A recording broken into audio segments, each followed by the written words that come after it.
Percy with an early run, he's onside this time! It's 1-1!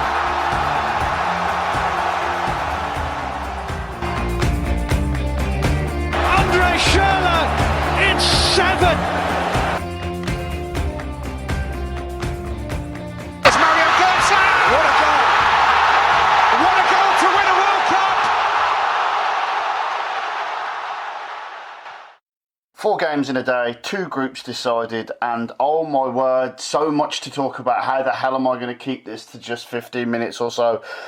This is the Beermat World Cup podcast, and as you can tell, I had to take a big intake of breath there just to get my head around the sheer scale of what we just witnessed tonight. It wasn't exactly the most inconspicuous of starts of the day because Group A was pretty much wrapped up, but my word, did Group B make up for that. First and foremost, we had, first up, Group A, Saudi Arabia 2, Egypt 1, Saudi Arabia's first victory in a World Cup for quite some time, coming at the death. Egypt, probably one of the worst performances, comparatively speaking, in a World Cup, given what the expectations were. And the expectations weren't necessarily that high, which is why this is such a dreadful campaign for them. And the idea that they bow out without a point, the whole thing looks in disarray. Salah, the off-the-field stuff, won't he retire? And then, obviously, today, on the field, lack of cohesion. I think what I will say for Egypt is what I also think applies to Saudi Arabia, which is very much, both of them, they get knocked out, so obviously they're going to think about what could have been. But you look at how Saudi Arabia equipped themselves after that first game, the disaster, the opening game against Russia, and Egypt against Uruguay the following day. If that Uruguay goal doesn't go in, big ifs of both sides. Obviously, it is only a 2-letter word, and yet it's one of the biggest in football. And I think the second biggest word in football might be 3 letters, VAR. It's not the first time I'm going to mention this podcast. I'm not going to try and get entrenched in the bitterness with which some people try and go over it. So, quite simply, I think at the very least, it's going to make seemingly dead rubber games with nothing on them quite interesting. And obviously, first half is where this all goes down in stoppage time, with not 1 but 2 penalties being given to Saudi Arabia, one of which saved by a headline maker anyway, in El Hadari, becoming the oldest player in a World Cup at the tender age of 45. I actually read on Twitter he's actually 2 months older than the actual flag of Saudi Arabia. So that shows you how ridiculous this is, in the best way. There's still hope for me yet. I've got 13 years to get into shape before I can become the Egypt goalie successor in the World Cup. Whether England will pick me at 45, I'm not sure. We'll see. I'll keep it going. I'll still be better than Joe Hart. And as far as both Saudi Arabia and Egypt are concerned, as I've mentioned, poor campaigns, and you can't really dwell on it too much. Especially like in the case of Egypt and Salah, as I mentioned, who really looks like he needs a hug from Klopp. But we'll see both of them next time around for a potential 48-team World Cup. And again, both of them will want to do much better than this. But Saudi Arabia got the win, and that's you want to look for sort of small mercies, as it were, and that's definitely a sort of a positive and at least a reason to put smiles on their faces, however temporarily. On the other side of the coin, you've got the hosts who've had beaming smiles on their faces ever since the tournament started. Emphatic wins against Saudi Arabia and Egypt, only to come crashing down to earth against the Uruguay side that hadn't actually clicked yet. So I don't know what this result means in the grander scheme of things, because I'm definitely on the side that Russia, I think, have been flattered by 2 poor sides and aren't that good. And I think this is compounded by the fact that I'm not sure how good Uruguay are. So the other 2 sides, the other 2 games they played, they've looked quite pedestrian. They've looked like it's been a sort of solid 1-0 dogged performance. And what they brought out of the bag in this game was much more the Uruguay we've seen of 8 years ago now, 2010, when it actually looked like they were going to do things. Suarez has gone from sort of not 0 to hero, because he was never looked down upon by his countrymen, but given his performance in the first game, in which he missed quite a few chances, the finish for the free kick is incredible. I'm not sure about the wall or the goalkeeping, but fair play to the lad. And Cavani getting on the score sheet, that is perfect preparation for Uruguay in what will be an incredible, really interesting next game. And that brings us on to what is a feast of football and a half. Tonight's games: Spain 2, Morocco 2.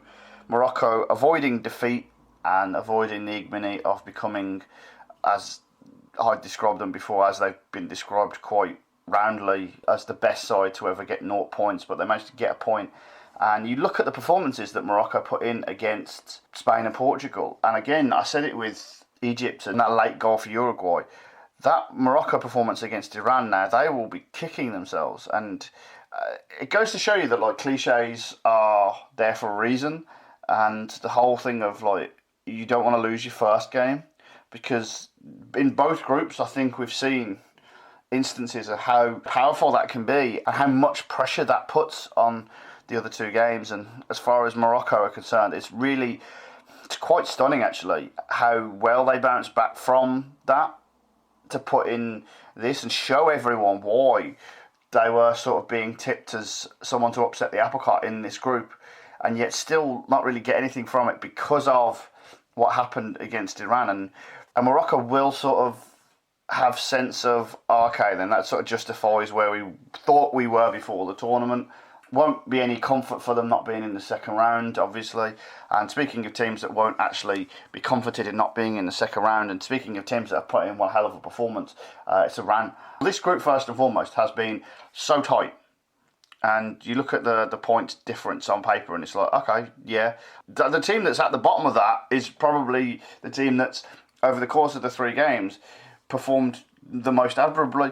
Like I said about Morocco, Iran, they had no one tipping them for this, and they had a very well-drilled system. They had a coach that knew exactly what he was going to get out of his side, and talk about executing a plan. Iran have done that to perfection, and today against Portugal, I mean, Portugal are such a result-based side, as I've mentioned before.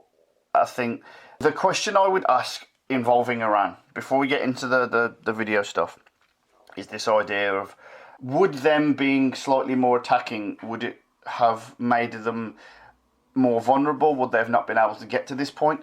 Because the question I would ask in this Portugal game is that Portugal haven't been great. Ronaldo's been great, but Portugal haven't been great in 3 games. He's had a brilliant time of it so far this tournament, but Ronaldo's penalty miss, which won't necessarily be looked upon with as much scorn as a certain other South American player's penalty miss the other day, but it could come down to the idea that Portugal playing Uruguay rather than Russia, that could be a big deal. That's now 6 out of 14 penalties missed for Portugal. Ronaldo actually has a worse record as Messi. Not to suggest that, like, this is a reason to condemn him. It's just that, like, if you're going to have one rule for one, you've got to have the same rule for the other. And yes, he's still having a fantastic World Cup, and he's going to give Uruguay an absolute nightmare to deal with. But the rest of the squad could do with helping him out now a little, I think. And I didn't think that Iran were capable of scoring. That was my issue. Once Quaresma scores that absolute wonderful goal with the outside of his foot, and the idea that we're talking about Quaresma scoring worldies with the outside of his foot in 2018 is just another sign of how good this World Cup is right now. Sort of a mind fuck of all proportions. But at 1-0, I don't see how they're scoring 2.